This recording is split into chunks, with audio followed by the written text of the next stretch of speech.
I am Laura, a 35-year-old housewife. I have been married to my husband, a company employee, Anthony, for 10 years, and we have a daughter in elementary school. Since my husband works for a trading company and travels frequently, it was tough when our daughter was small. But my doting husband frequently called us via video from his business trips, so our daughter adored her father, and I didn't feel lonely. We were a happy family of 3. However, even in such a peaceful daily life, I sometimes felt depressed. One mom friend constantly harassed me. This mom friend, named Candace, lived in the same apartment and our children went to the same kindergarten. We were on the PTA together and had been close for a long time. But something caused her to start hating me. I tried hard to mend our relationship, but her harassment only escalated. One day, she set a terrifying trap for me. The trigger for Candace's hostility was when we bought a house. We had been living in the same rental housing as her, but when our daughter started elementary school, we purchased a new single-family home. We stretched a bit, but living there, we felt it was the right decision. The new house was in an excellent location, close to a supermarket and the station. It also had a large yard where our daughter could play freely. I was grateful to my hardworking husband and determined to work even harder on housework and childcare. But Candace didn't like that. She suddenly became cold when we moved. At first, I was confused as I didn't understand why she had changed. We used to visit each other's homes frequently, but she began ignoring my greetings and sometimes glared at me with hatred. I finally understood the reason during our children's entrance ceremony when I had a chance to talk to her.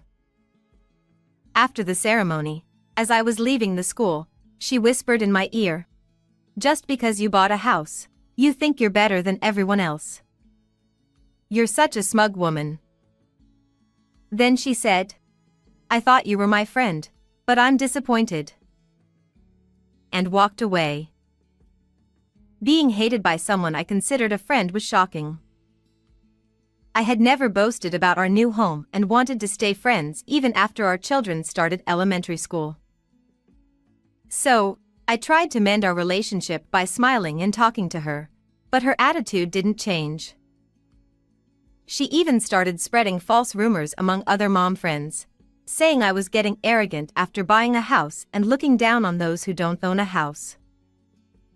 Fortunately, no one believed her, and some friends sympathized with me, saying, "It's tough having someone like that targeting you." Though the other moms were sensible, I was always anxious about when Candace might spread another rumor.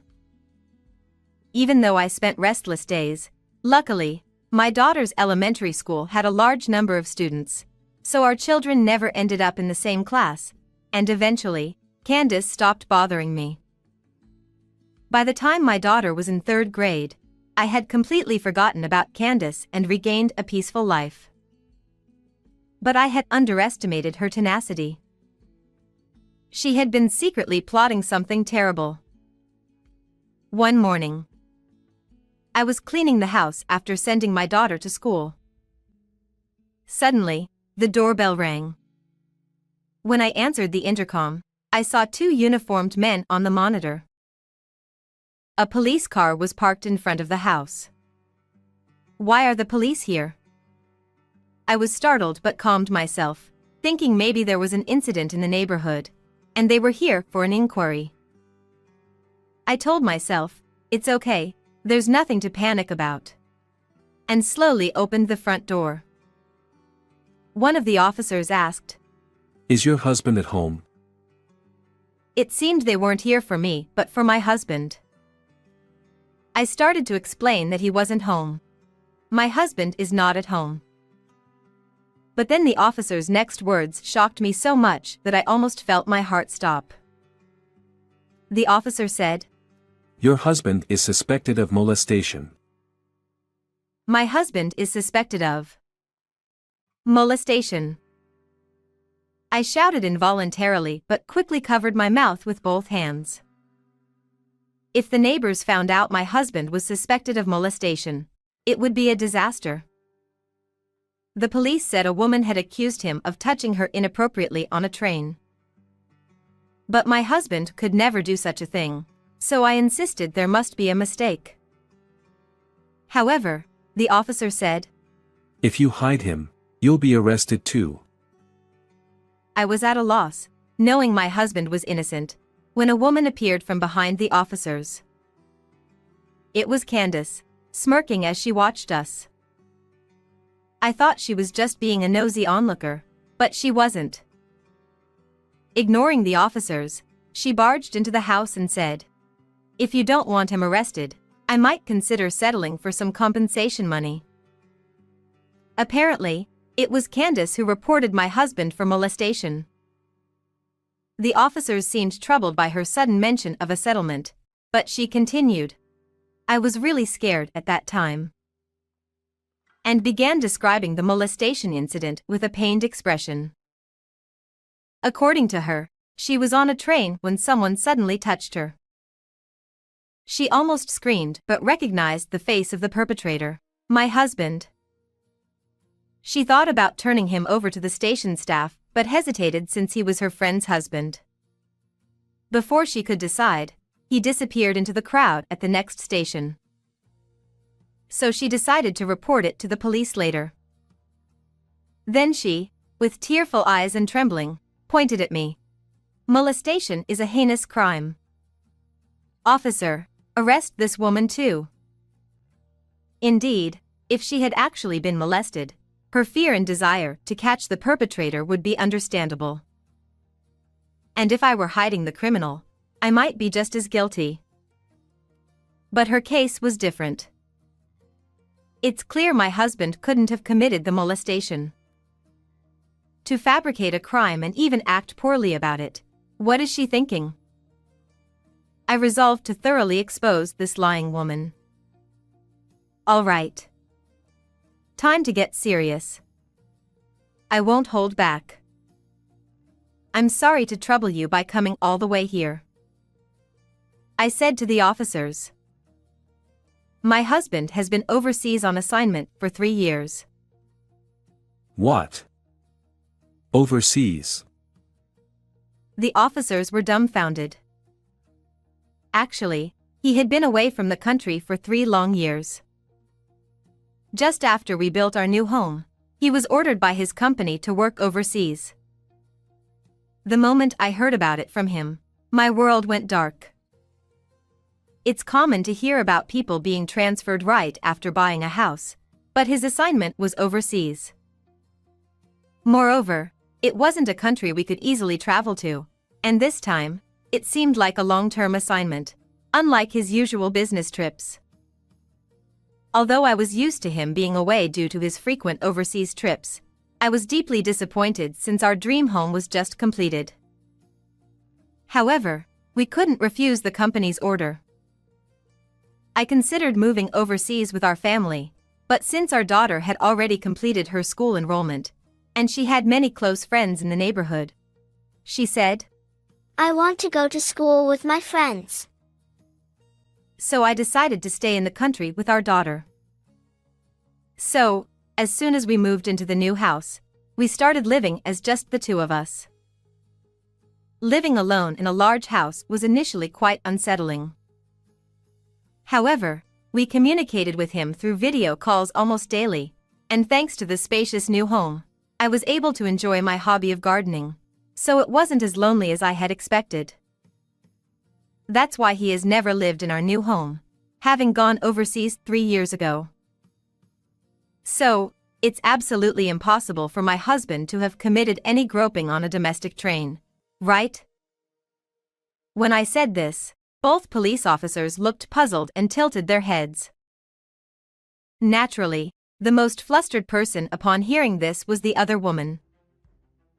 She exclaimed, "That's a lie. It must be a lie that your husband is overseas. I definitely saw him with my own eyes. The culprit is definitely your husband." Her face turned bright red as she shouted. I was boiling with anger at her for still accusing my husband of groping at this point. But with the police involved, proving his innocence was the most important thing. So, I said calmly, "Shall I call my husband directly then?" and took out my smartphone from my apron pocket. There was a high chance he wouldn't be able to answer if he was working, but it was nighttime where he was, just around the end of his workday. The police officers still looked troubled, and she had a strained look on her face, but I went ahead and called him on video. As I prayed, "Please, pick up the phone." My prayers were answered when he responded immediately. Seeing his face, I felt relieved and told him everything. That he was being accused of groping. That one of my friends was claiming he had touched her on a train. Initially baffled by the sudden mention of groping, he listened to my story with a frown, but once he saw the police on the video call, he quickly understood the situation. He spoke to the officers. As you can see, I'm not in the country, so I couldn't have committed groping.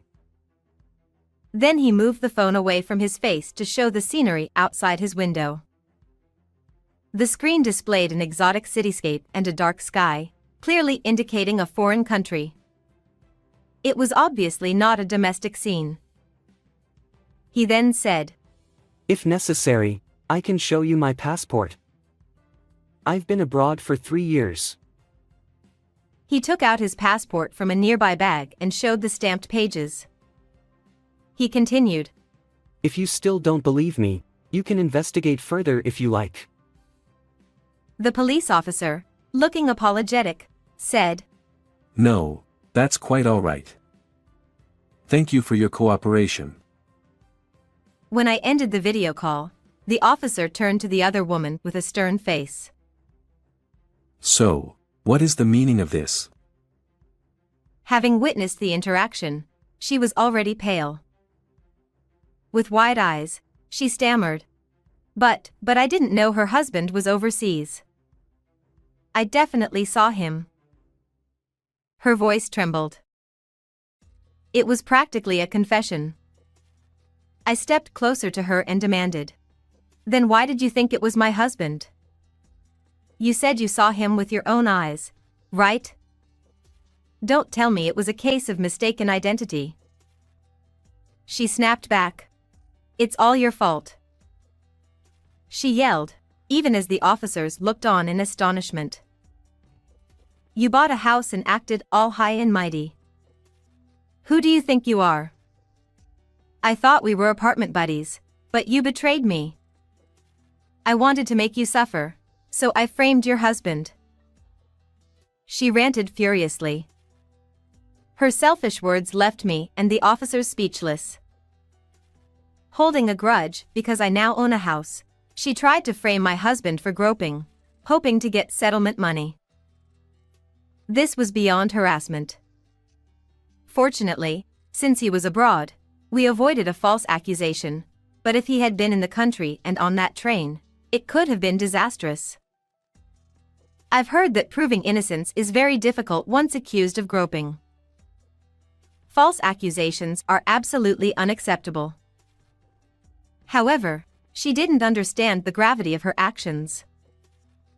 Despite her rage, she suddenly put on a casual face and said, "Well, let's say it was my mistake this time. I just wanted to teach a cheeky woman a lesson." I was infuriated by her blatant disregard for decency. "We'll see who gets punished," I said. "What did you say?" She screeched, grabbing at me again, but the police officers restrained her and took her away. Sometime later, her husband came to apologize. He told me that she was arrested for a false accusation and given a suspended sentence. He had been concerned about her bad-mouthing me, but never imagined she would falsely accuse my husband. He was deeply shocked. Tearing up, he apologized profusely. He also declared that he would divorce her. Apparently, She constantly nagged him to earn more and complained about their apartment. He had grown tired of her, and this incident was the last straw. She was now completely alone, with no job history and a criminal record. She would struggle in society, but that was her own doing. I was mostly worried about her child, but I learned that the child was now with the grandparents and attending school happily, which was a relief. As for me, nearly having my husband framed by a jealous friend was a close call. Recently, he told me he might return soon. My daughter and I are eagerly awaiting his return, and we plan to continue living happily in our beloved home. Goodbye, everyone. How was this story? Please subscribe to the channel. See you in the next video.